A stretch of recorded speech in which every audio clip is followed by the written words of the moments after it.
क्या हुआ था यार कुछ? ये लोग बोल रहे हैं कि मैंने उसको झूठ बोल रहे हैं सर। मैं दया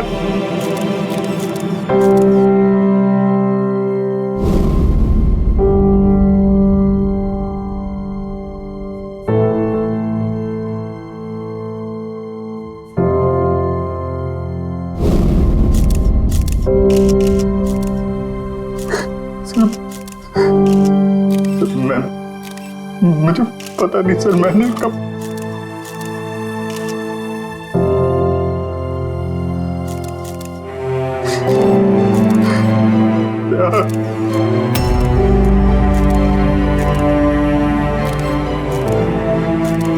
नहीं अभिजीत, तुम अंदर नहीं जा सकते। तुमने दया की जान ले ली है। तुम्हें गिरफ्तार कर रहा हूं।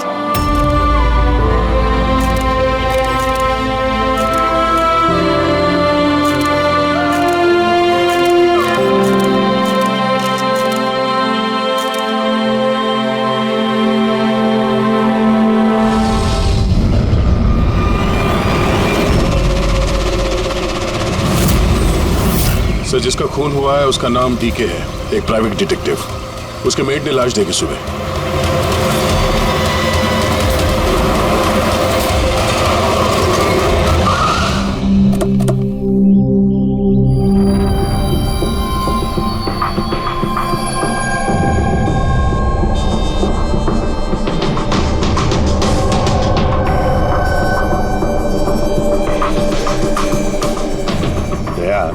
चेहरे के तो चिथड़े उड़ गए हैं। लगता है पॉइंट ब्लैंक रेंज से एक से ज्यादा गोलियां मारी है इसे।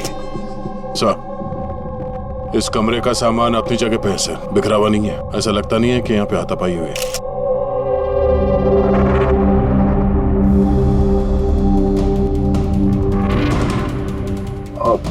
सर ये कबर्ड और सेफ तो खुला हुआ और सब सामान अपनी जगह पे भी। ऐसा लग रहा है कि इसको किसी ने हाथ ही नहीं लगा।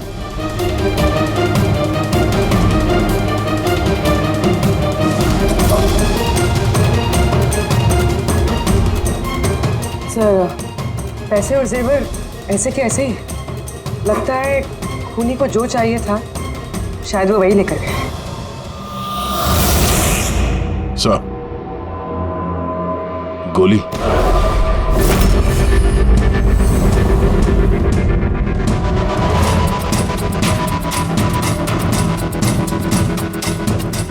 तीन गोलियां चली है दया।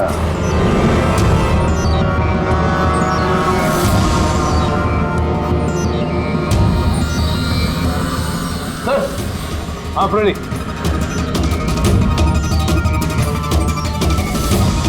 सर, ये खिड़की के कांच निकाले हुए हैं। मतलब खूनी यहीं से अंदर घुसा। हाँ, काम करो फ्रेडी, फिंगरप्रिंट्स उठा। आ गया।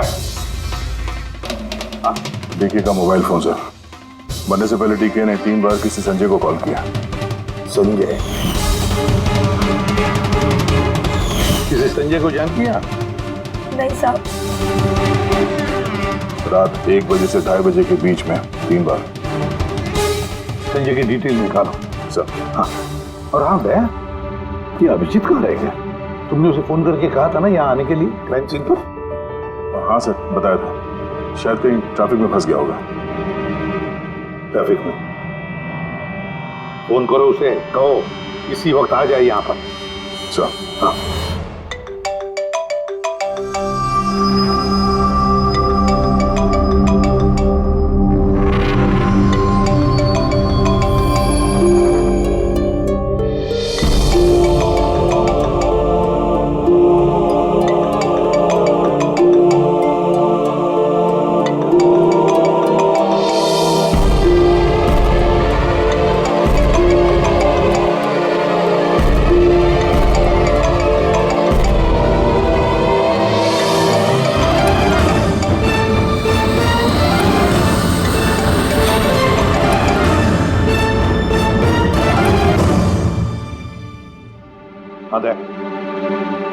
क्या बोल रहा है अभिजीत? कहाँ है वो? सर वो तबीयत थोड़ी खराब है उसकी। वो डॉक्टर के पास जाएगा और शायद वहां से सीधे ब्यूरो पहुंचेगा। कोई प्रॉब्लम है? नहीं सर, कोई प्रॉब्लम नहीं। समझ में नहीं आता, ये अभिजीत दिल्ली से आने के बाद कुछ अजीब सा बर्ताव कर रहा है।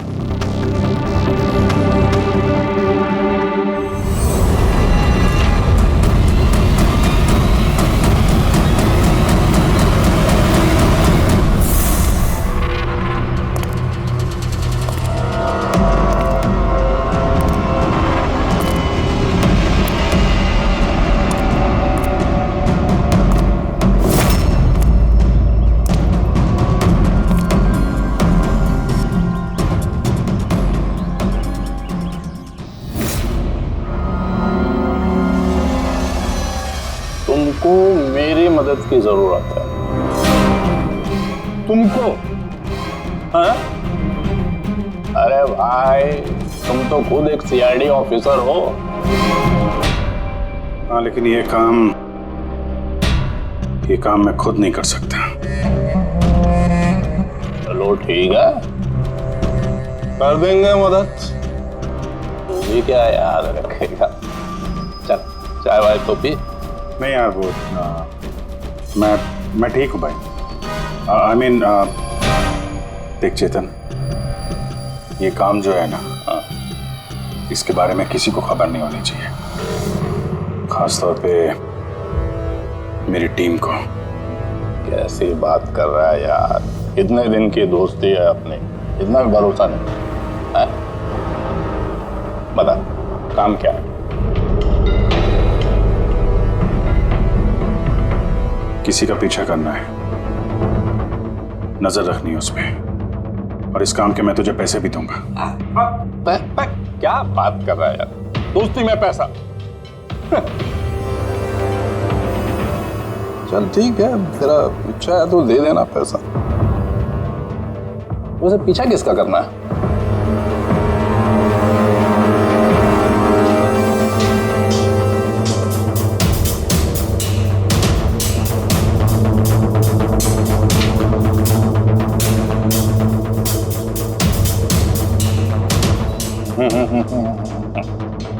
अभिजीत, लगता है तूने गलती से गलत फोटो दे दिया है। कोई गलत फोटो नहीं है, तुझे इसी का पीछा करना है। ये कहाँ जाता है, किससे मिलता है, क्या करता है, सब कुछ रात 10 बजे से सुबह 6 बजे तक। और प्लीज कोई सवाल मत पूछ, जितना कहा उतना कर बस। Okay okay.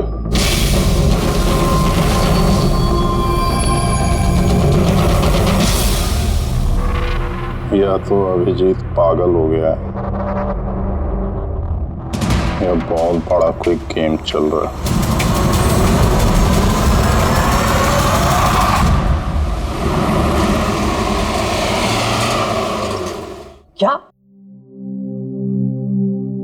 डीके का खून हो गया?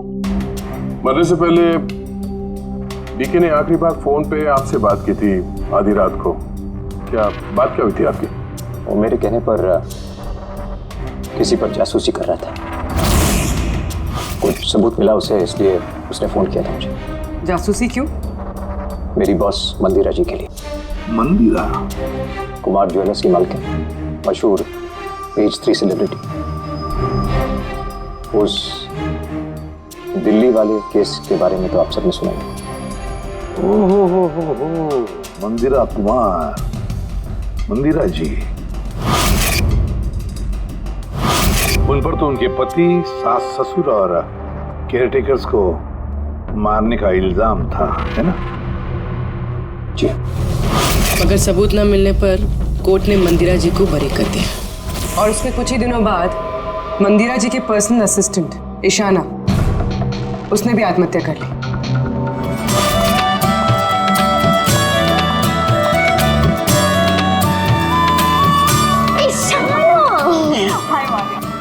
आज भी लेट हो गई ना, जल्दी जाओ, संजय सर तुम्हारा वेट कर रहे कब से। गॉड, संजय सर इतनी जल्दी क्यों आ गए? आ भी गए और बहुत गुस्से में। ओह गॉड, तू मेरा बैग संभाल, मैं आती हूँ।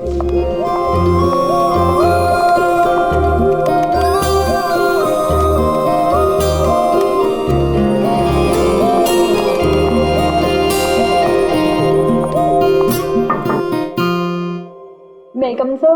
Come in. Sorry, sir. Sorry, sir. Sorry, I'm so sorry. What is this, Ishana? ये कोई टाइम है ऑफिस आने का? सर ट्रैफिक बहुत ज्यादा था। कौन ट्रैफिक? ये क्या रोज रोज का एक्सक्यूज है तुम्हारा? इस ऑफिस में बाकी लोग भी इसी ट्रैफिक में आते हैं ना? हाँ बोलो कुमार। नहीं, 30 दिसंबर के पहले कुछ नहीं हो सकता है। अरे तुम जानते हो यार, 30 दिसंबर को मंदिरा मैम का इवेंट है मुंबई में। उसके पहले जो कुछ भी होगा उसके बाद होगा। हाँ हाँ।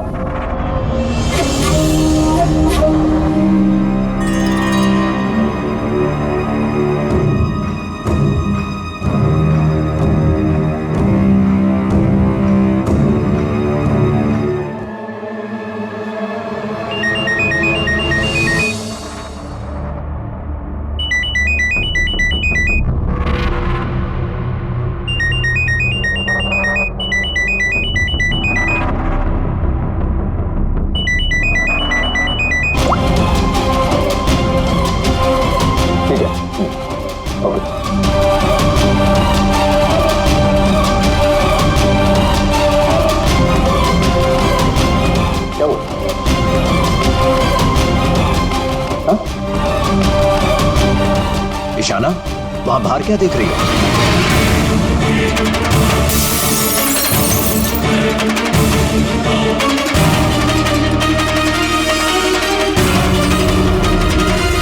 मेरे ही कैबिन की खिड़की से कूदकर आत्महत्या की थी उसने। आत्महत्या क्यों की थी वो किसी को पता नहीं। वैसे मंदिरा जी ने डीके को किस पर जासूसी करने के लिए काम पे लगाया था? उनकी जान को खतरा है। डीके वही पता लगाने की कोशिश कर रहा था। जान को खतरा किससे? दरअसल कोर्ट से बरी होने के बाद कोई मैम को धमकियां दे रहा था। ये धमकियां फोन पर ही? जी हाँ, फोन पे भी, अनजान नंबरों से और टाइप किए गए चिट्ठियों से भी। मैम दोबारा पुलिस के चक्करों में पड़ना नहीं चाहती थी, इसलिए डीके को हायर किया था उन्होंने। तो कुछ पता चला डीके को? उसके हाथ कुछ सबूत तो लगा था कि उसने एक पेन ड्राइव में सेव करके रखा था। वो पेन ड्राइव वो मुझे देना चाहता था, इसलिए दिल्ली से मुंबई आया था मैं। तो डीके के घर में उसका लॉकर खुला हुआ था, तो कहीं उस लॉकर से ये पेन ड्राइव चोरी तो नहीं हुआ? हो सकता है दया। उसके घर में हमें एक लैपटॉप भी मिला था, शायद उससे कुछ पता चल जाए।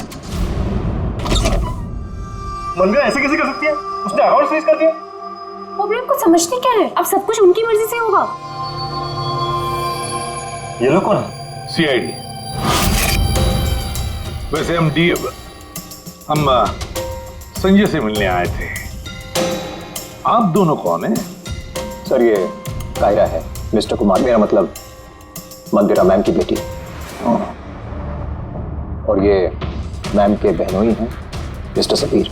हम मंदिरा जी और उनके पूरे परिवार से कब मिल सकते हैं, क्योंकि उनकी जान की हिफाजत अब हमारी जिम्मेदारी है। इनफैक्ट मंदिरा मैम, कायरा के चचेरे भाई शिखर और उनकी पत्नी अमारा सब आज रात को ही आ रहे हैं। 30 दिसंबर को कुमार ज्वेलर्स का एनुअल चैरिटी इवेंट है, उसमें शामिल होने के लिए। तो ठीक है, कल सुबह सुबह ही मिलते हैं।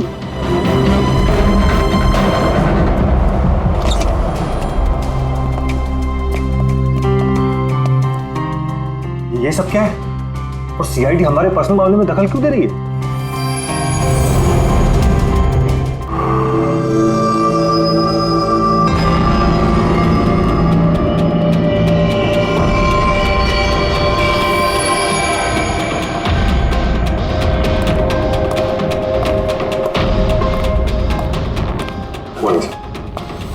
हेलो सर, अब तबीयत कैसी है आपकी? मर्डर इन्वेस्टिगेशन है सर, प्राइवेट इन्वेस्टिगेटर डीके की घर ही में मौत हुई है सर। ये पूरी केस फाइल है।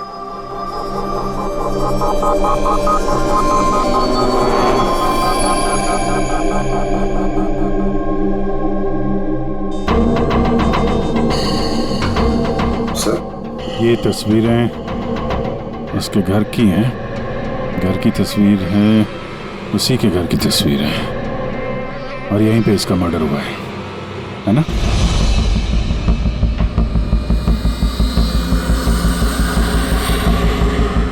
बराबर यहीं पे मर्डर हुआ है इसका। पंकज, ये क्या पूछ रहे हैं हमसे? हमने अभी तो यही बताया। वही तो सर, लग रहा है अभी भी उनकी तबीयत ठीक नहीं है, कुछ गड़बड़ लग रहा है सर।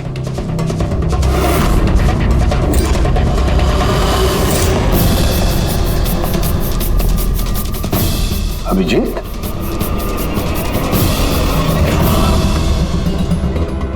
Good morning sir. क्या चल क्या रहा है तुम्हारा? कहाँ गायब हो गए थे?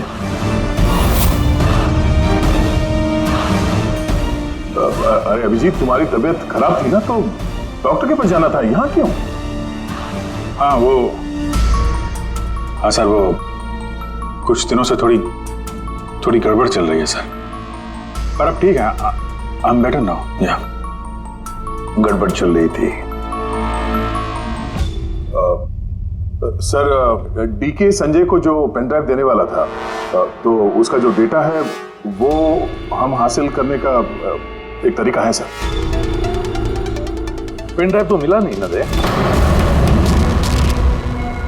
तो फिर डेटा कहाँ से लाओगे? सर है ना, एक तरीका है, वो हम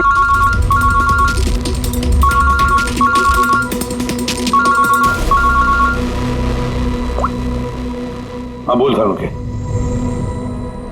हाँ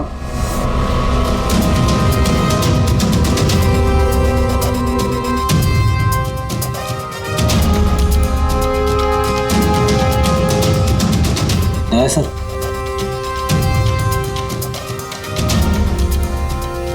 सर, अभिजीत सर की तबीयत अभी भी ठीक नहीं लग रही है। क्यों? सर उन्हें केस के बारे में समझा रहे थे, लेकिन वो हमारी तरफ सुन ही नहीं रहे थे सर, अपने में कहीं घूमते। डैडी सर, मंदिरा केस के बारे में सारी डिटेल्स निकाल ली, न्यूज़पेपर्स पे, टीवी पे जो भी आया है सब।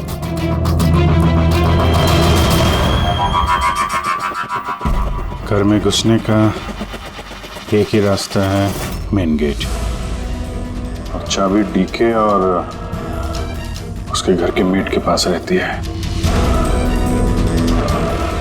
बाथरूम की खिड़की, मतलब कातिल ने बाथरूम की खिड़की का कांच निकाला और अंदर घुसा, और उसके बाद अभिजीत क्राइम सीन पर था भी नहीं, और यहाँ पे तो बाथरूम का कोई फोटो भी नहीं है, तो फिर इससे ये सब कैसे पता? अभिजीत मुझसे कुछ छुपा रहा है, मगर क्या?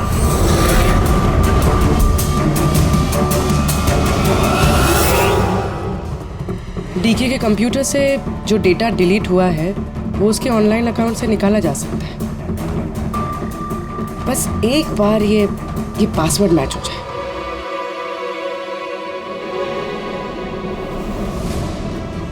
कुछ दिनों से थोड़ी गड़बड़ चल रही है सर, पर अब ठीक है। I am better now. Sir उन्हें केस के बारे में समझा रहे थे, लेकिन वो हमारी तरफ सुन ही नहीं रहे थे सर, अपने में कहीं गुम थे।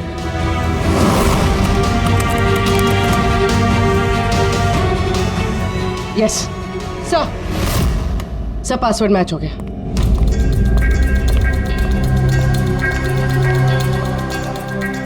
सर इसमें तो वीडियोस हैं, चेक करते हैं।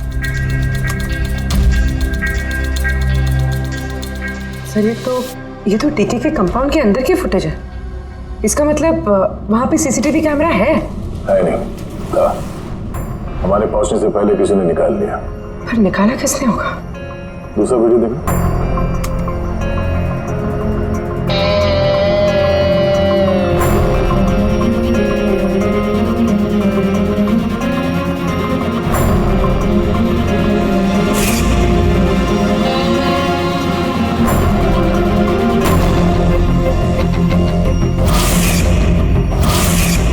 ये कैसे हो सकता है?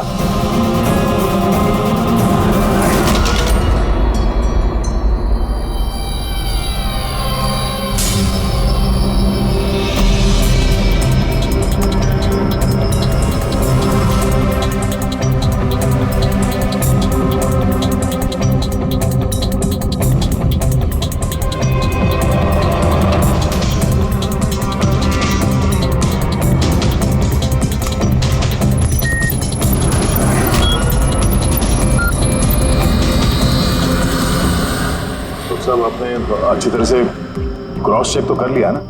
मतलब गन तो हमारे पास है नहीं, तो कहीं कोई गलती नहीं था। कोई गलती नहीं। मैंने एक बार नहीं 10 बार क्रॉस चेक किया है। मानता हूं कि गन हमारे पास नहीं है, लेकिन गन के रिकॉर्ड्स तो हमारे पास हैं। वो गोलियां जिससे डीके की मौत हुई है, वो गोलियां उसकी ही गन से चली हैं। गोलियों का पैटर्न, गोलियों पर लगे हुए निशान, सब ये बात साबित करते हैं कि वो अभिजीत की गन है। सर गोली अभिजीत की गन से चली है, लेकिन ये जरूरी तो नहीं कि उसी ने गोली चलाई है।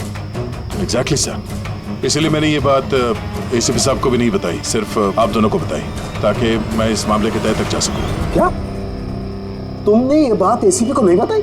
क्या बताऊं सर, क्या बताऊं एसीपी साहब को? जब मेरा दिल नहीं मान रहा तो मैं उनको क्या बताऊं? अगर ये बात तुम्हारा दिल नहीं मान रहा था तो तुमने फोन करके क्यों मुझसे पूछा कि जिस गन की गोलियों से डीके की मौत हुई है वो गन अभिजीत की है या नहीं? वो क्या था जिसकी वजह से तुम्हें अभिजीत पर शक हुआ? क्या था वो? इसलिए सर क्योंकि जब हमने, जरा पीछे ले जाना।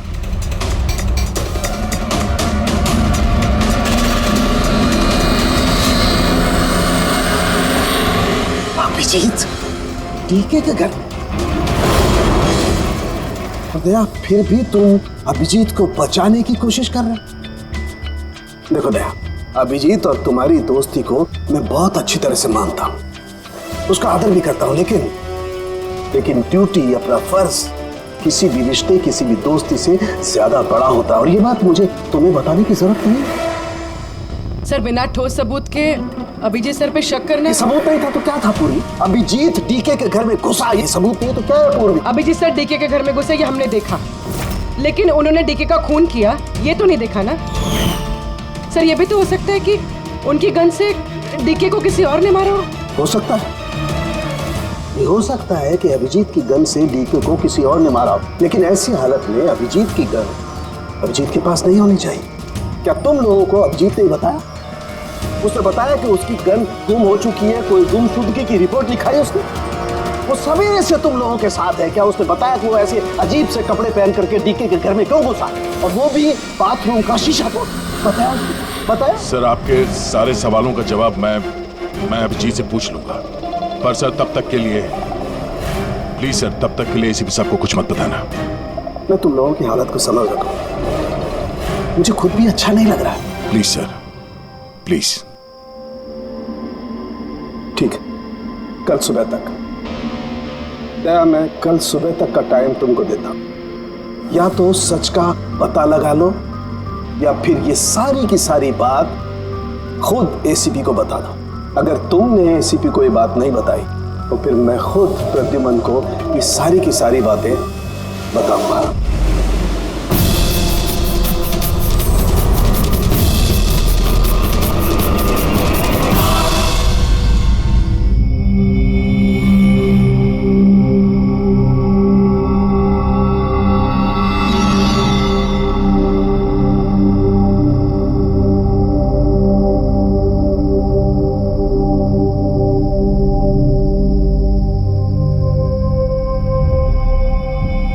आधा घंटे से ऊपर हो गया, 10 का 10:30 बज गया, अभी तक आया ही नहीं। पूरी रात यहाँ लगता है इंतजार करवाएगा।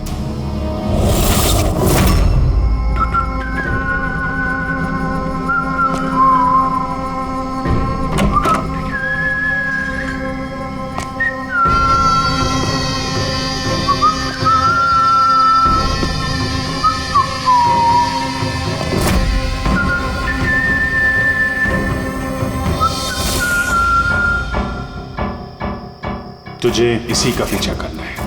ये कहाँ जाता है, किससे मिलता है, क्या करता है, सब कुछ रात 10 बजे से सुबह 6 बजे। ये अभिजीत है? इसको क्या हुआ? ये हुलिया क्या बना रखा है इसने?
सर, दिल्ली से सब लोग आ गए हैं। मंदिरा मैम, अमारा मंदिरा के देवर की बहू, कायरा मंदिरा की सौतेली बेटी, सबीर मंदिरा का बहनोई, शिखर मंदिरा के देवर का बेटा। आइए मैम, ये SCID की टीम, एसीपी साहब। अच्छा हुआ आप लोग आ गए। डीके के कातिल का पता चला? अरे आपको तो मालूम होगा कि हमारा मशहूर एनुअल इवेंट 30 दिसंबर को होने वाला है। आई होप कि आपने मेरी सिक्योरिटी के सारे बंदोबस्त करा दिए हैं। देखिए, मुझे गलत मत समझिएगा, लेकिन मैं कोई चांस नहीं लेना चाहती एक्चुअली। ये इवेंट मेरे लिए बहुत ज़्यादा इम्पोर्टेंट है, लेकिन अपनी जान से ज़्यादा नहीं है।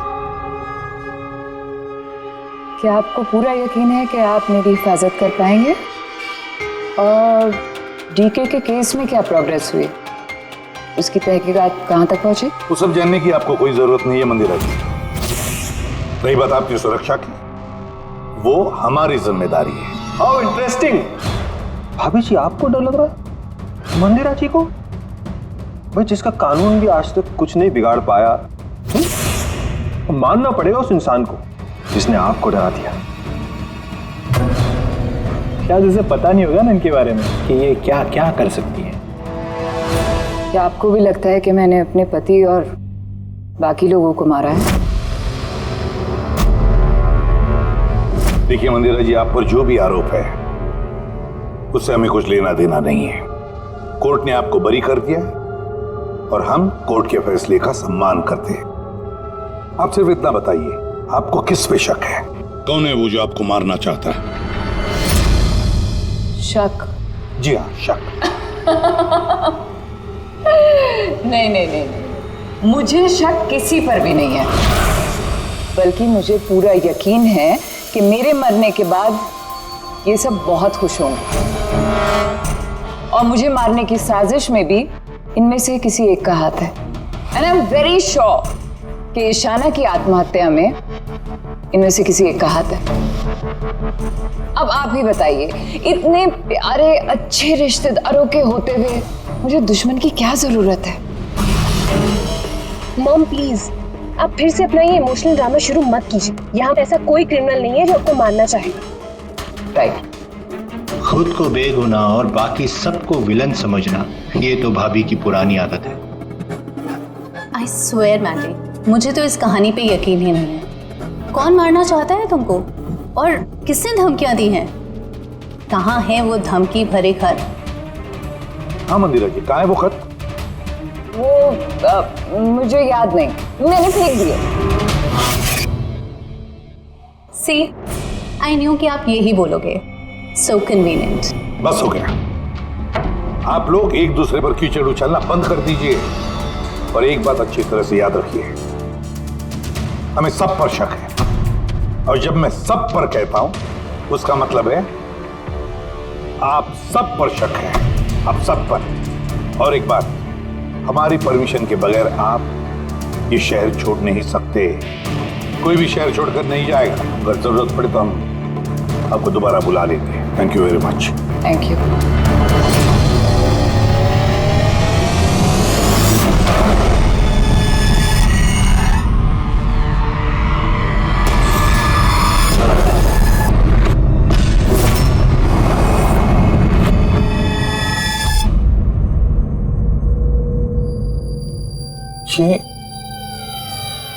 ये मैं हूं?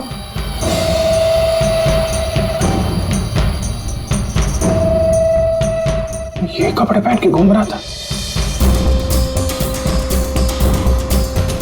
ऐसे कपड़े तो रोज सुबह मेरे वॉशिंग मशीन में धुल रहे होते हैं।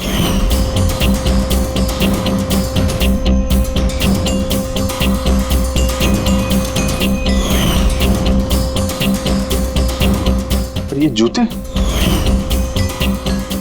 यार ये जूते गंदे रहते जैसे मैंने इन्हें पहना हो। लेकिन मुझे याद नहीं मैं ये कपड़े कब पहनता। सच में मुझे क्या हो रहा है मेरे साथ? ये कार में कौन है? ये किससे बात कर रहा हूं मैं? कौन है कार में? नहीं, मैंने नहीं देखा। तुम बात कर रहे थे, तुम्हें पता होगा। और तुम कल तो मुझे पहचाने ही नहीं।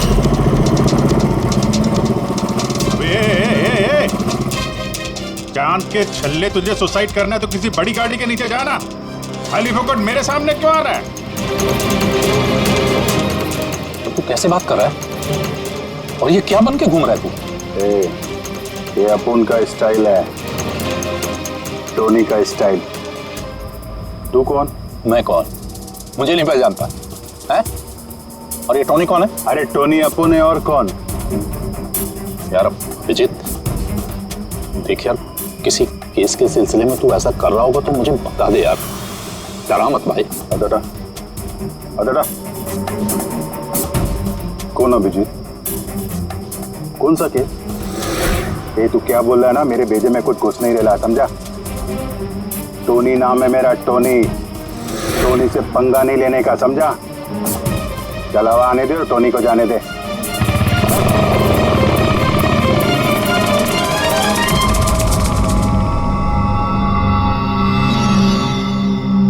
ये अभिजीत अपने आप को टोनी क्यों बोल रहा है? टोनी? कौन टोनी? सच में तेरे को कुछ भी याद नहीं है? नहीं, मुझे कुछ याद नहीं, सच कह रहा हूं मैं। मतलब तू कार में उन लोगों से बात कर रहा था, उसके बाद तू गेस्ट हाउस के अंदर गया। Guest house? हाँ, फिर थोड़ी देर बाद तू बाहर आया। मैं गेस्ट हाउस के अंदर गया? मैंने अंदर क्या किया है? तूने देखा कुछ किया मैंने? मैं कैसे देख सकता हूँ? मैं तो बाहर था ना। क्या हो रहा है? मुझे वहां जाना होगा। कहाँ? कौन सा गेस्ट हाउस है ये? हैं?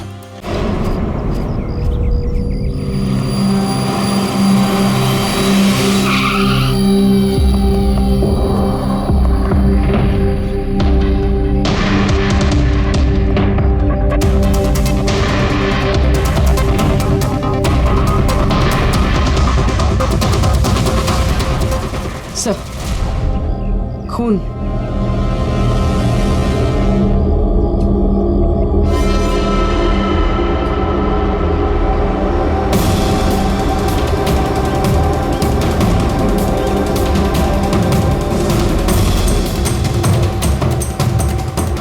अभिजीत,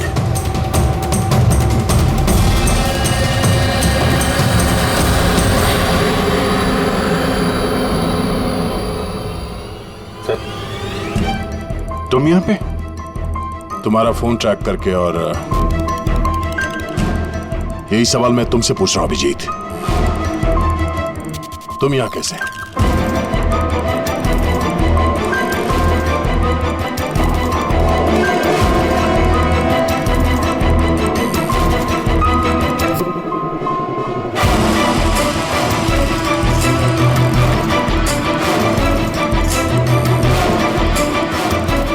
नहीं, ये मैं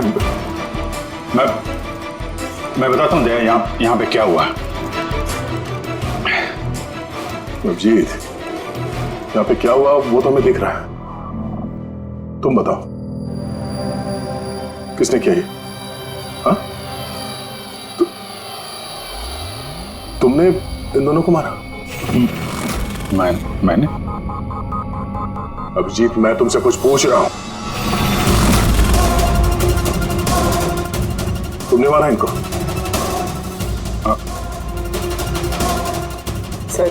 सर आप अभिजीत सर पे इल्जाम लगाए हैं सर। मुझे इल्जाम लगाने की जरूरत नहीं है पूर्वी, तुम देख नहीं रही हो?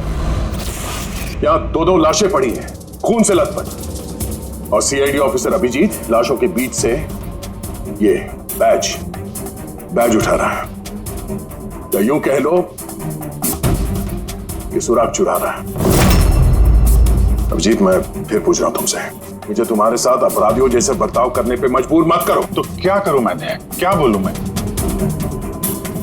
अगर मैं बोलूं कि मैंने ये नहीं किया तो मानोगे? अगर मैं कहूं कि मुझे पता नहीं कि मैंने किया है या नहीं?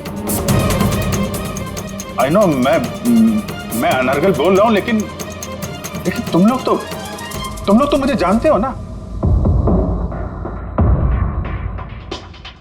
अभिजीत, यहां मेरे सामने जो सबूत पड़े हैं उनको देखकर हम कुछ कह नहीं सकते। मुझे अपना फर्ज निभाना होगा।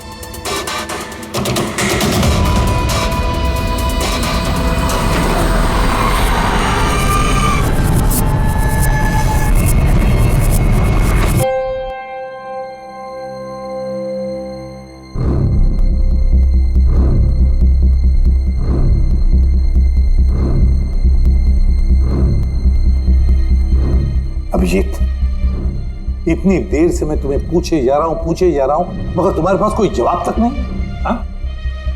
तुम जानते हो तुम पर कैसा इल्जाम है? कुछ समझ रहे हो तुम? सर वो दया नहीं, बस तुमसे ये उम्मीद नहीं थी दया। इतना सब होगा तुमने मुझे बताया तक नहीं? क्यों नहीं बताया मुझे दया? ये तो सड़न के तूने मुझे बताया, वरना पता नहीं। दया, मैंने वही किया जो सही था। बताओ अभिजीत, क्या तुमने ये खून किया है? अभिजीत, क्या ये खून तुमने किया है? मुझे नहीं पता सर। पता नहीं कैसे? डैमिट, पता नहीं कैसे? हाँ? डीके के घर में चोरी छुपे तुम घुस रहे थे, उसका सीसीटीवी फुटेज मैंने देखा। उन लाशों के बीचों बीच खड़े थे तो दैन तुम्हें खुद या पकड़ के लाया। डीके और उन बॉडीगार्ड पे जो गोलियां चली वो तुम्हारी इस गन से चली है, इसी गन से चली है। और तुम कह रहे हो कि तुम्हें कुछ पता नहीं। मेरी आंखों में आंखें डालकर बताओ मुझे, कहो कि तुमने ये खून नहीं किया, कहो कि तुमने कुछ पता नहीं है। तुम्हें नहीं पता है सर, मुझे कुछ नहीं पता सर, सॉरी। क्या बताऊं मैं आपको, क्या बोलूं सर, जब मैं खुद नहीं जानता सर कि मैं डीके के घर में क्यों पहुंचा, कैसे ये सारे खून मेरे इस गन से हो रहे हैं, मुझे नहीं पता सर। सर मैं तो डीके को जानता भी नहीं, मैं उन बॉडीगार्ड्स को नहीं जानता, मैं मंदिरा को नहीं जानता, मैं तो अपने आप को भी नहीं जानता सर। मैं क्या करता हूं, कहां जाता हूं, किससे मिलता हूं, मुझे नहीं पता। पिछले कुछ दिनों से मेरे साथ कुछ तो हो रहा है, लेकिन मुझे ठीक से पता नहीं चल रहा है। दिन भर सब कुछ ठीक रहता है, रात को घर जाता हूं, खाना खा के सो जाता हूं, और जैसे ही सुबह उठता हूं तो अजीब से कपड़े, अजीब से जूते जो मेरे नहीं हैं, पता नहीं कहां से मेरे घर में आ जाते हैं। कपड़े वॉशिंग मशीन में धुल रहे होते हैं, जूतों पे मिट्टी लगी रहती है, ऐसा लगता है कि जैसे मैंने उनका इस्तेमाल किया है, लेकिन मुझे पता नहीं चलता। थकान सी रहती है, ऐसा लगता है कि जैसे मैं रात भर जगा हूं, लेकिन जग के मैंने क्या किया मुझे नहीं पता। लगता है हर रोज मेरी जिंदगी के 6-8 घंटे गायब हो जाते हैं, जिनके बारे में मुझे कुछ पता नहीं। आप कहते हैं कि मैं डीके के घर गया, हो सकता है, लेकिन मुझे नहीं पता। मैंने डीके और उन बॉडीगार्ड्स को मारा, लेकिन मुझे नहीं पता। मैं मंदिरा को मारने की कोशिश कर रहा हूं, लेकिन मुझे नहीं पता। मैं क्या करता हूं, मैंने क्या किया है, मैं क्या करने वाला हूं, मुझे नहीं पता सर, मुझे नहीं पता।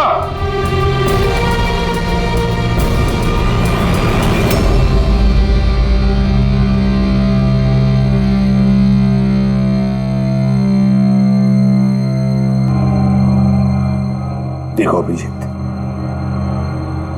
इस वक्त तुम खुद के लिए और दूसरों के लिए भी खतरनाक हो। मैं तुम्हें खुला नहीं छोड़ सकता, मैं तुम्हें नजर कैद में रख रहा हूं, और दया तुम पर नजर रखेगा।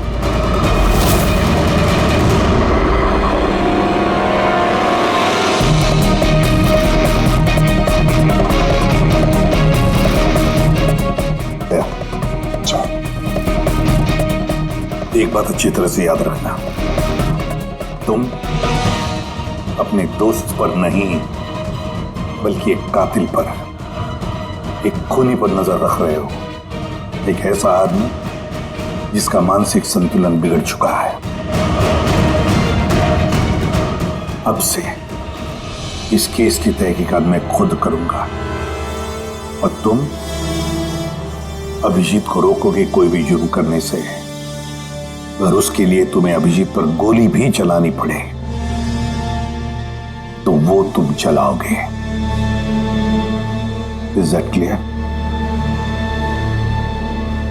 Yes sir.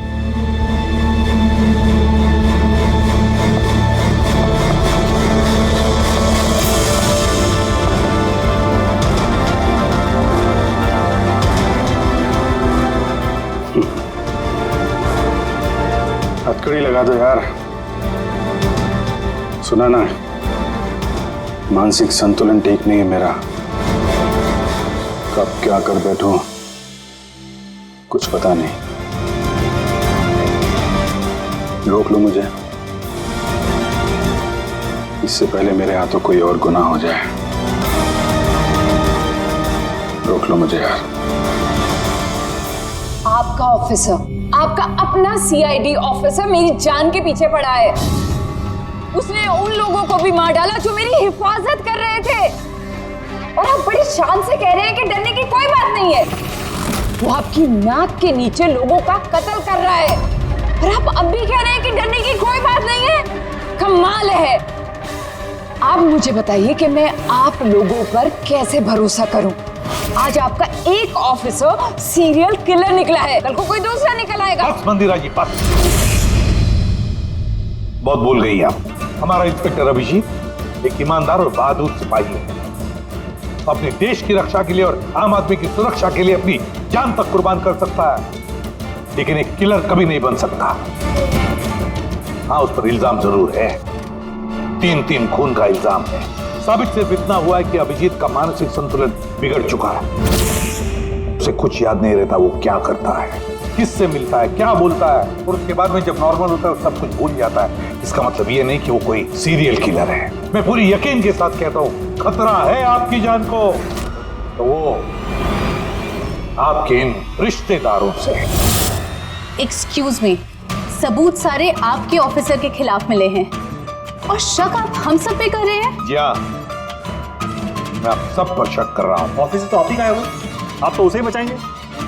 वो तीनों खून इंस्पेक्टर अभिजीत की गन से चली हुई गोलियों से हुए, और आपको लगता है कि ये काम हम में से कोई कर सकता है? अरे हमारे पास आपके ऑफिसर की गन कहां से आएगी? शिखर जी, जल्द से जल्द हम पता लगा लेंगे कि इंस्पेक्टर अभिजीत की गन आपके पास कैसे आई। लेकिन मंदिरा जी, एक रिक्वेस्ट है, आपका जो 30 दिसंबर का इवेंट है वो आप कैंसिल मत कीजिए। बहुत अच्छा मौका है खूनी को पकड़ने का, क्योंकि खूनी उस इवेंट में जरूर आएगा।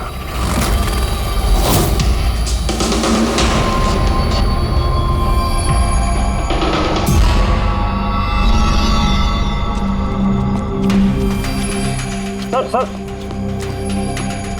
हाँ संजय, क्या बात है? आप अभिजीत सर के बारे में कुछ कह रहे थे कि उनके जहन में कोई और शख्सियत घुस जाती है, याददाश्त उनकी, मतलब उन्हें रात के कुछ घंटे याद नहीं रहते। हाँ, बिल्कुल ऐसा ही, एग्जैक्टली ऐसा ही किसी और के साथ भी हुआ था। किसके साथ? हाँ सर, ईशाना। ईशाना? जिस दिन उसने आत्महत्या की उसके कुछ दिन पहले से बिल्कुल ऐसा बर्ताव करने लगी थी वो। क्या? बस अजीब सी हो गई थी वो, खोई खोई रहती थी। जिस दिन आत्महत्या की उसने, उसके कुछ दिन पहले से एक अजीब सा रिंगटोन लगा रखा था उसने अपने फोन पर, और फिर उस दिन अचानक से वो रिंगटोन बजने लगा और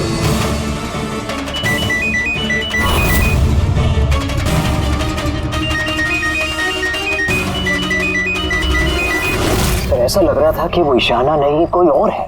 सर, अभिजीत सर भी तो दिल्ली से आने के बाद इस तरह से बिहेव कर रहे हैं। हाँ, ईशाना, अभिजीत, दिल्ली, ये तीनों का कोई ना कोई कनेक्शन जरूर है। कुछ ना कुछ तो गड़बड़ जरूर है, कुछ ना कुछ तो है।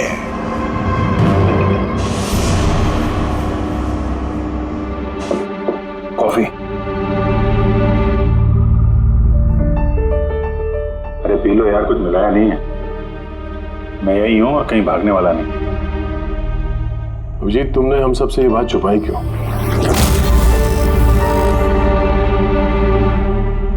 छुपानी पड़ी यार, क्या करता। मुझे कुछ समझ में नहीं आ रहा था कि मैं क्या करूं, मेरे साथ क्या हो रहा है। मैं खुद ही कंफ्यूज हूं, तो मैं उसमें तुम्हें क्यों फंसाऊं यार, इसलिए और कोई बात नहीं है। मुझ पे भरोसा नहीं रहा या मुझे इस लायक नहीं समझते कि मैं तुम्हारी कोई मदद कर सकता हूँ? क्या यार, कैसी बात कर रहा है यार, ऐसा कुछ नहीं है। तो फिर कैसी बात है? मुझे तो ये लगने लगा है कि मैं तुम्हें जानता भी नहीं हूँ। इस वक्त मैं यहाँ बैठ कर जिस आदमी से बात कर रहा हूँ वो अभिजीत है या फिर कोई टोनी।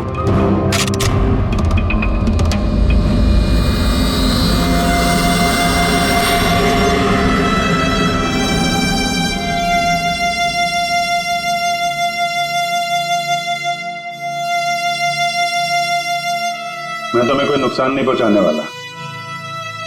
अभिजीत हूं या टोनी, सपने में भी नुकसान नहीं पहुंचाऊंगा। गन दिखाने की जरूरत नहीं है। बात यह है ही नहीं कि तुम मुझे कोई नुकसान पहुंचा सकते हो या नहीं। बात यह है कि मैं यहां सिर्फ अपनी ड्यूटी कर रहा हूं और मैं कोई चांस नहीं ले सकता। मैं तो तुम्हें शायद जानता भी नहीं हूं।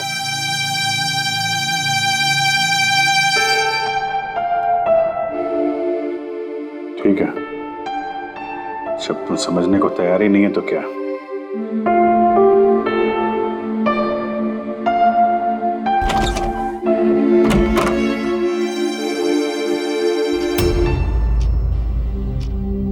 तो डॉक्टर महेश, हमने आपको सारी बात बता दी। अब आप बताइए, आपको क्या लगता है? देखिए, अभी अभी आपने जो कुछ भी मुझे कहा ये अभिजीत और ईशाना के बारे में, उससे एक बात तो बिल्कुल साफ है कि दोनों की कंडीशन एक जैसी है, आर्टिफिशियली इंड्यूस स्प्लिट पर्सनालिटी। इसे सरल शब्द में मैं आपको समझाऊं तो इसमें पेशेंट के दिमाग में उसके अपने व्यक्तित्व के अलावा एक और व्यक्तित्व को प्लांट किया जाता है जो किसी खास दशा, निर्देश, आदेश के मुताबिक चलता है, और उसे इस तरह सेट किया जाता है कि वो व्यक्तित्व खास निर्धारित समय पर निर्धारित ट्रिगर मिलने पे उस व्यक्तित्व पे हावी हो जाता है। और जितनी देर ये हावी रहता है वो पुराने व्यक्तित्व के बारे में ना तो कुछ जानता है और ना ही उसे पुराने व्यक्तित्व के बारे में कोई भी चीजें याद रहती हैं। ये इंसान का दिमाग है। इस दिमाग के दो मुख्य हिस्से हैं, सचेत मस्तिष्क यानी कि कॉन्शियस स्टेट ऑफ माइंड, जिसमें हम अभी हैं, और अचेत मस्तिष्क यानी कि semi conscious state of mind, जो हम सब सो रहे होते हैं उस वक्त होता है। और कभी कभी जागते हुए भी किसी नशे या किसी दवाई के असर में हमारा अचेत मस्तिष्क एक्टिव होता है। सचेत और अचेत दोनों ही अवस्था में ही दिमाग अलग अलग होते हैं। इस अवस्था में दोनों ही दिमाग जो सोचते हैं, जो बातें, जो यादें, उसे सेव कर लेते हैं। सचेत मस्तिष्क में सेव बातें तो हमें बरसों तक याद रहती हैं, लेकिन अचेत मस्तिष्क में सेव की हुई बातें हमें याद नहीं रहती। डॉक्टर महेश, ये कुछ हिप्नोसिस जैसा, सम्मोहन जैसा, जिसमें इंसान के दिमाग को कंट्रोल करके उससे कुछ भी करवाया जा सकता है एक रोबोट की तरह से, और बाद में किसी खास आवाज से उस सम्मोहन को तोड़ दिया जाता है और इंसान को कुछ भी याद नहीं रहता। नहीं डॉक्टर सोलंकी, सम्मोहन अलग प्रक्रिया है। सम्मोहन में आप आदमी को तभी तक कंट्रोल में रख सकते हैं जब तक वो सम्मोहित अवस्था में है। सम्मोहित अवस्था से एक बार बाहर निकलने के बाद उसे वापस सम्मोहित करना पड़ता है। ये मुद्दा ही बिल्कुल अलग है।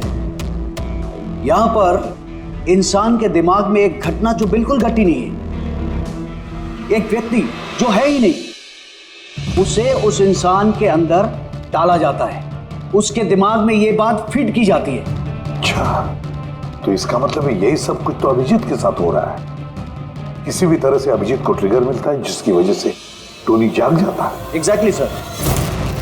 रात को अभिजीत के सो जाने के बाद उसको जरूर कुछ आवाजें सुनाई देती होगी जो कि उस टोनी के लिए ट्रिगर हो सकती है। वो आवाज सुनते ही टोनी जाग जाता है, लेकिन अभिजीत वही सोया रहता है। टोनी जाग जाता है वो टोनी जो खूनी है, जो दरिंदा है, जो मुजरिम है, और अभिजीत के जानने वालों में से वो किसी को भी नहीं जानता। अगर ऐसा है तो अभिजीत के अंदर के टोनी को भी किसी भी तरह से कमांड दिया गया है मंदिरा को मारने का। तो 30 दिसंबर वाले इवेंट में ये टोनी इसे अंजाम देगा, मंदिरा को मारने की कोशिश करेगा। 2 दिन बाद 30 दिसंबर।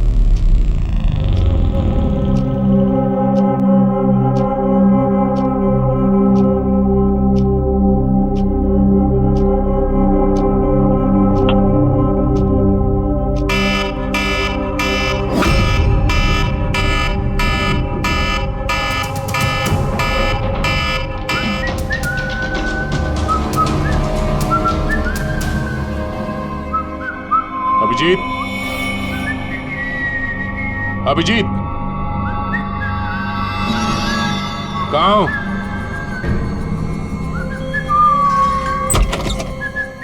अभिजीत, अभिजीत, ओए, टोनी।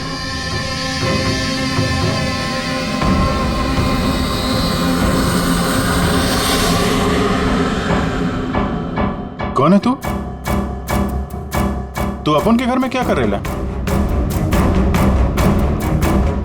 अभिजीत, टोनी, तुम यहां से बाहर नहीं जा सकते। तुम यहां नजरबंद हो, इस घर के अंदर रहना होगा, समझे? टोनी को अपना काम करने का है। मेरे रास्ते में खाली पीली आएगा, भेजा उड़ जाएगा। चल अब आने दे। घर से बाहर नहीं, घर में। हाथ हटा,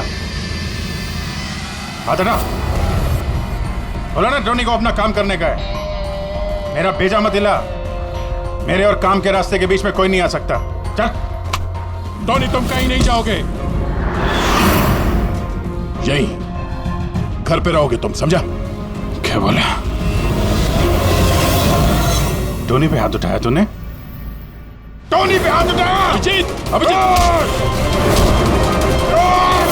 अभिजीत,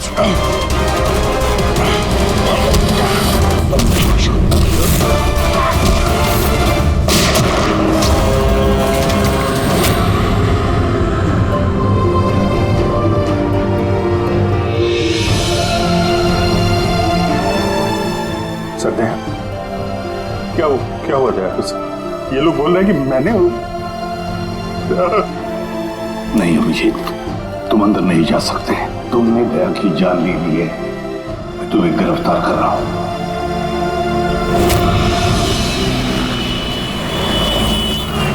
ईशाना के फोन रिकॉर्ड्स में डॉक्टर तानिया का नाम कई बार है। आप में से कोई जानता है डॉक्टर तानिया को? आत्महत्या करने से पहले वो डॉक्टर तानिया से मिली थी क्या? ये डॉक्टर तानिया कहीं डेंटिस्ट तो नहीं? ईशाना मरने से पहले कई बार एक डेंटिस्ट से मिली थी। मुझे नाम तो नहीं मालूम, पर हो सकता है ये वही हो। जितना मुझे लगता है ये कोई डेंटिस्ट तो नहीं है। कुछ दिनों पहले सीआईडी ऑफिसर अभिजीत यहाँ रुके थे। Yes ma'am. उस पूरे हफ्ते में यहाँ जो कोई भी रुका था उन सब की लिस्ट चाहिए। और उनके स्टे के दौरान इस लॉबी की सीसीटीवी फुटेज भी देखनी है।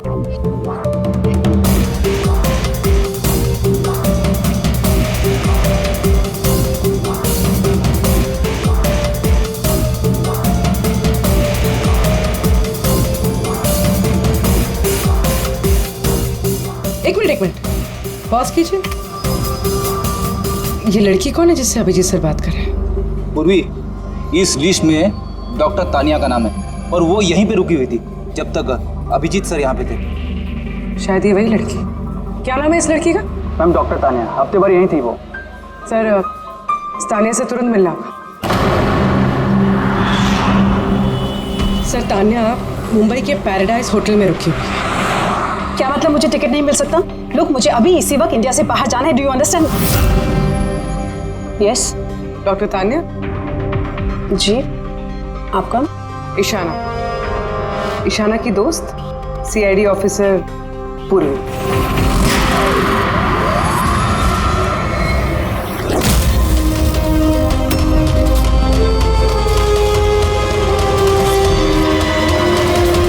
भागना बड़ा मुश्किल है। कहाँ भाग रही है तानिया जी? क्या क्या चाहते क्या है आप लोग? अभिजीत के साथ क्या किया तुमने?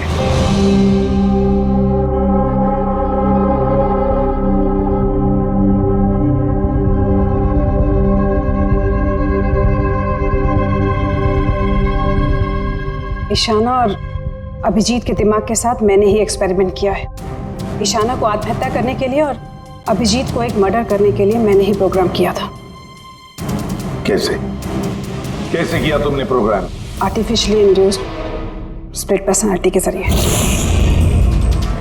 मैंने दोनों के दिमाग को सेट किया और अपने सेट शेड्यूल के मुताबिक दोनों को इस तरह प्लान किया कि एक ट्रिगर बजेगा या एक कॉल आएगा, और जब भी ये कॉल आएगा दोनों को वो सारे ऑर्डर्स मानने होंगे किसी भी हाल पे। वो फोन नंबर जहां से उनको फोन आते हैं, किसका नंबर है ये? वो एक पीसीओ का नंबर है। ईशाना ने मुझे ये नंबर दिया था अभिजीत के दिमाग में फीड करने के लिए। क्या कहा? क्या कहा तुमने? अभिजीत के साथ ऐसा करने के लिए ईशाना ने कहा तुम्हें? जी। और फिर ईशाना की खुदकुशी, उसका क्या? उसका क्या? वो भी खुद ईशाना ने ही कहा था मुझसे करने के लिए। What? जी, कहा तो ईशाना नहीं था, बट आई एम श्योर कि इसके पीछे जरूर किसी और का हाथ है जिसके बारे में मैं नहीं जानती। क्यों?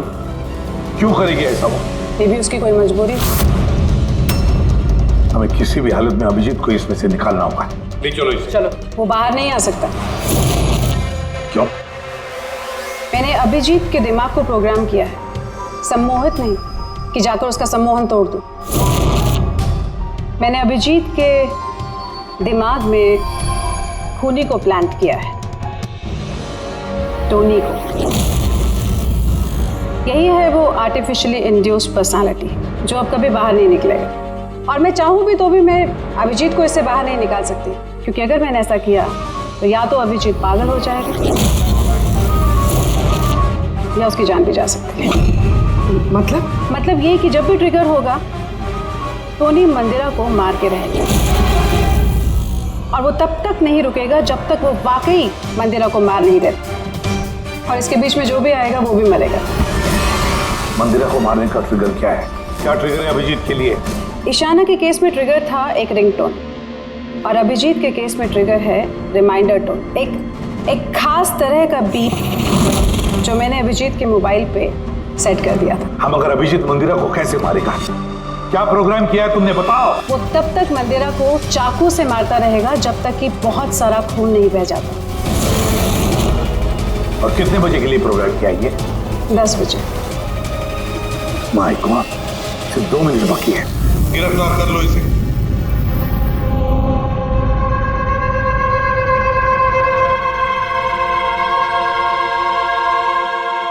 कभी जिंदगी में नहीं सोचा था सर कि आपके ऊपर मुजरिमों की तरह नजर रखनी पड़ेगी।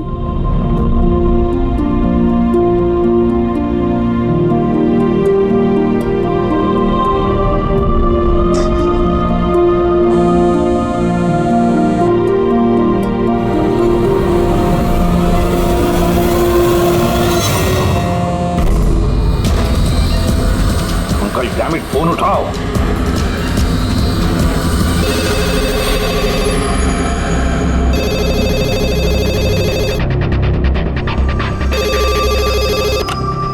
हेलो पंकज, कहाँ थे तुम? मोबाइल क्यों नहीं उठा रहे थे? सॉरी सर, मेरा फोन साइलेंट पे था। इधर ही सर, अभिजीत सर के पास। सुनो मेरी बात, अभी के अभी जाके अभिजीत का फोन स्विच ऑफ करो। क्या सर? फोन स्विच ऑफ करो? फोन स्विच ऑफ करो, जैसे मैंने कहा वैसे करो, अभी इसी वक्त। अभिजीत सर का फोन? पंकज, तुम सवाल क्यों कर रहे हो? अभी के अभी जाके फोन बंद करो। देखो, बिल्कुल वक्त नहीं है हमारे पास, नहीं तो अभिजीत का टोनी बन सकता है। अभी जाओ जल्दी।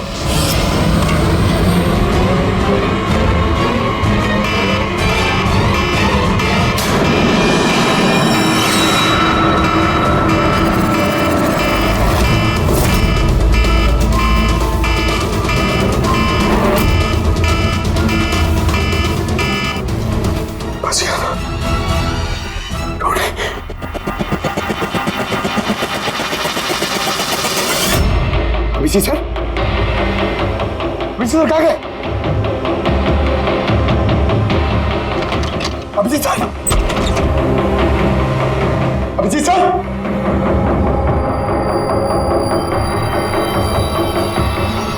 टोनी को बंद करके रखे। टोनी को पकड़ेगा तू? टोनी को? जो भी टोनी और मंदिरा के बीच में आएगा वो मरेगा।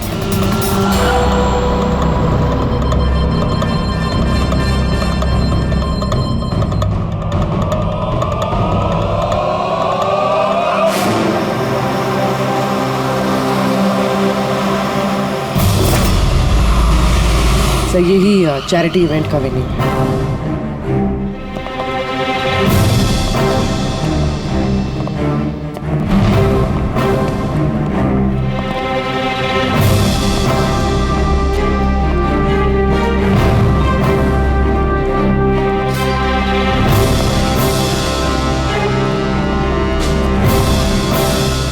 आप लोग रुक जाइए प्लीज।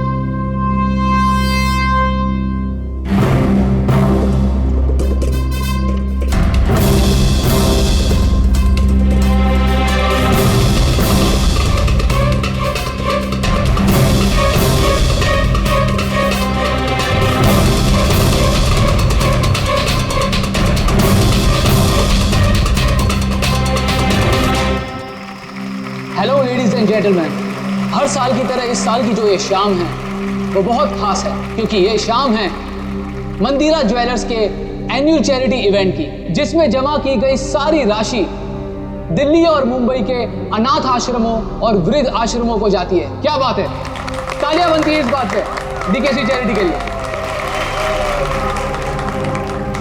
हर साल की तरह इस साल भी जो हमारी मुख्य अतिथि है वो और कोई नहीं है बल्कि मिसेस मंदिरा खन्ना है।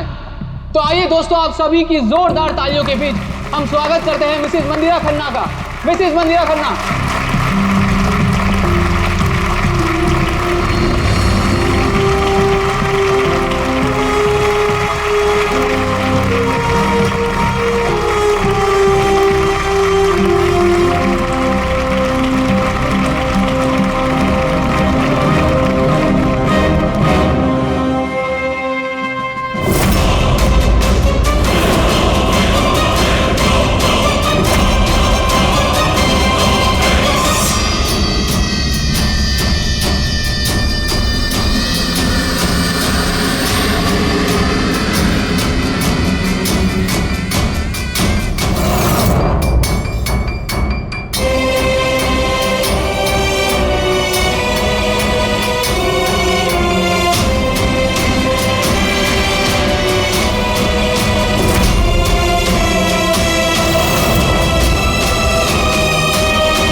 अभिजीत सर,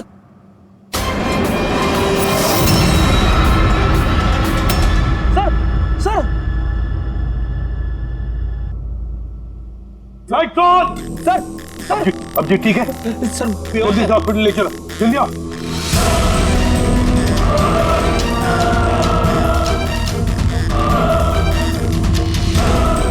दरवाजा खोलो।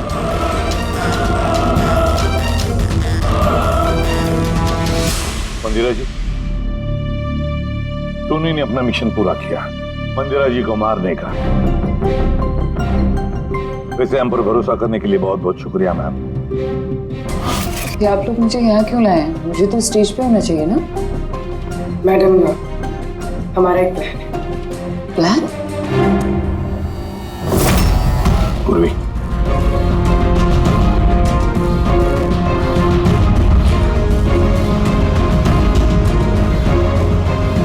Lights off.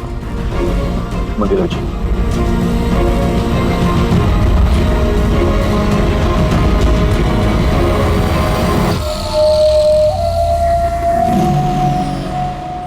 और आपकी हिम्मत की भी दाद देनी पड़ेगी। Thank you. मॉम अब ठीक हो ना? ये सब क्या है? आप लोग हमें ग्रीन रूम में लॉक करके क्या हासिल करना चाहते थे? आखिर खूनी तो कोई और ही निकला ना। सर, आपने ये सब मॉम की जान को खतरे में डाल कर किया। अगर सचमुच मॉम को कुछ हो जाता तो? ये तो वाकई बहुत बड़ा रिस्क था सर, बट आई होप अब खतरा टल गया। खतरा अभी तक टला नहीं है, क्योंकि इस खेल का असली मास्टरमाइंड अभी तक पकड़ा नहीं गया। कहानी अभी बाकी है।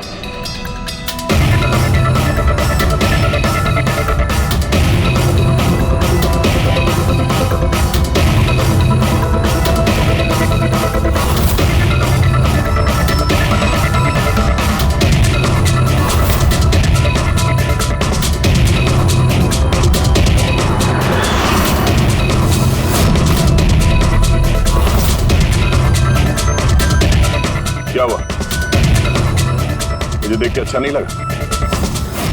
कभी कभी कातिल तक पहुंचने के लिए हमें मरना भी पड़ता है। इसका मतलब इनके खून की खबर नाटक थी? मेरी मौत से कातिल बड़ा खुश था कि वो कामयाब हो गया और उसी समय का हमने फायदा उठाया। हम मंदिरा जी को बचाने में लगे हुए थे और दया मास्टरमाइंड के पीछे लगा था। लेकिन असली मास्टरमाइंड है कौन?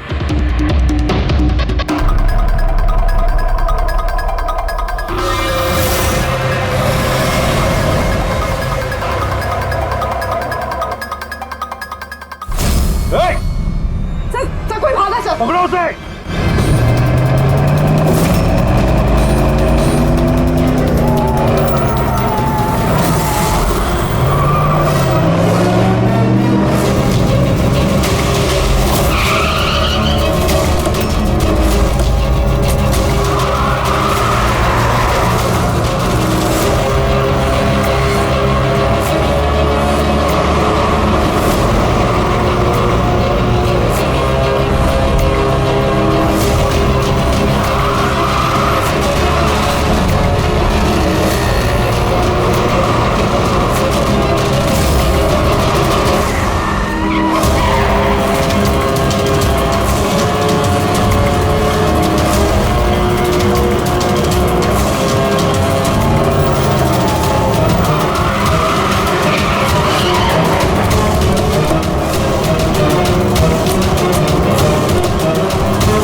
जुर्म करने वालों को रास्ता हमेशा कम पड़ता है।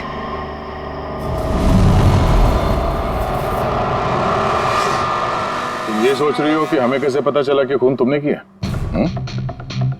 हमें ये तो पता था कि ये मास्टरमाइंड मंदिरा जी के अपने में से कोई है। इसलिए मेरी मौत के बाद सबसे पहले हमने ये पता किया कि आप में से वो कौन है जो अभिजीत को जानता था या फिर उससे मिला था। फिर मुझे याद आया कि क्राइम ब्रांच के सेमिनार के लिए अभिजीत दिल्ली गया हुआ था। उस सेमिनार में आने वाले लोगों की लिस्ट देखी मैंने तो मेरा ध्यान कायरा पे गया। क्रिमिनल साइकोलॉजी की स्टूडेंट कायरा। जब हमने डॉक्टर तानिया से पूछताछ की तो पता चला कि ईशाना ने उससे कहा था ये सब करने के लिए। उस वक्त ईशाना की माँ सरकारी अस्पताल में एडमिट थी। उसके तुरंत बाद ईशाना की माँ को 7 स्टार हॉस्पिटल में एडमिट किया गया और उसका सारा खर्चा मिस कायरा ने उठाया था। और सबसे बड़ा क्लू वो पीसीओ जिससे अभिजीत सर को फोन पे ऑर्डर्स मिलते थे। दया सर ने उस पर नजर रखी और वहां पर भी तुम दिखे। ओके फाइन, मैं गिव अप। मान गई कि आप लोग बहुत स्मार्ट हैं,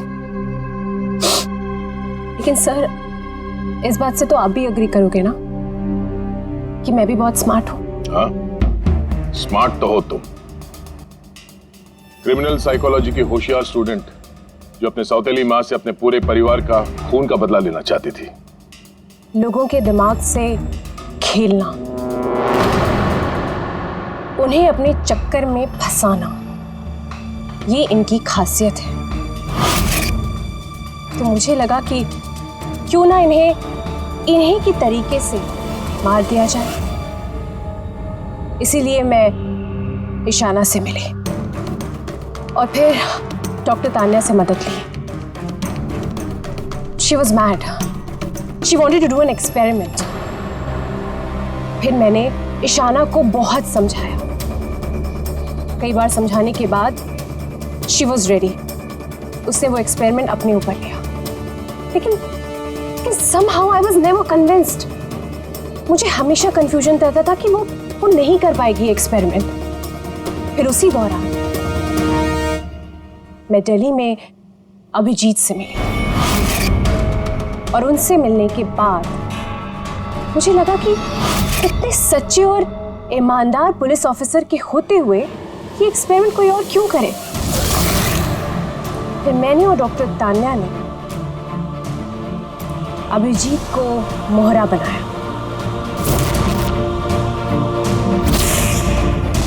और अपना एक्सपेरिमेंट उन पर किया।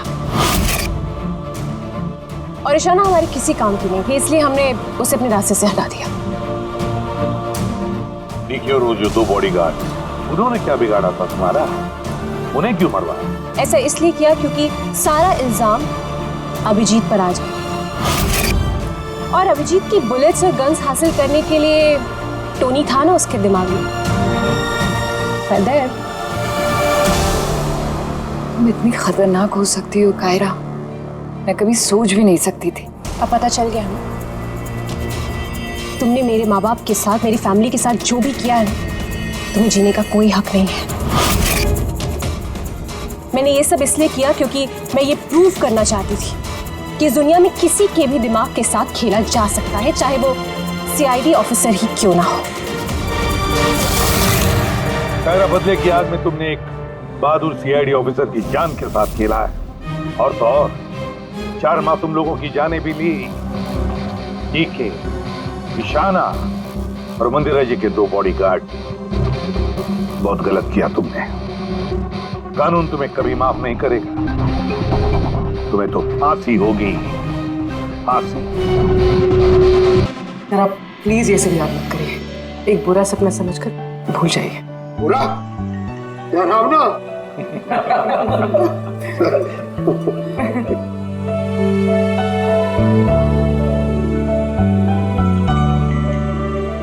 बस मैं बोल रहा हूँ, चलो केस तो सॉल्व हो गया। हाँ, केस तो सॉल्व हो गया, लेकिन क्या? बस अभिजीत के दिमाग में जो टोनी को प्लांट किया गया था, वो मकसद पूरा हो गया। फिर अब उसे कोई ट्रिगर्स नहीं आएंगे, कोई कारा की आवाज सुनाई नहीं देगी, जिसकी वजह से अभिजीत टोनी बन जाता था। हाँ, लेकिन बॉस, लेकिन क्या? बस बात यह है कि टोनी अभिजीत के दिमाग में से कभी नहीं जाएगा। क्या? टोनी अभिजीत की पर्सनैलिटी का हिस्सा बन गया है बॉस। कोई नहीं जानता वो कब, कैसे, कहां सामने आ जाएगा।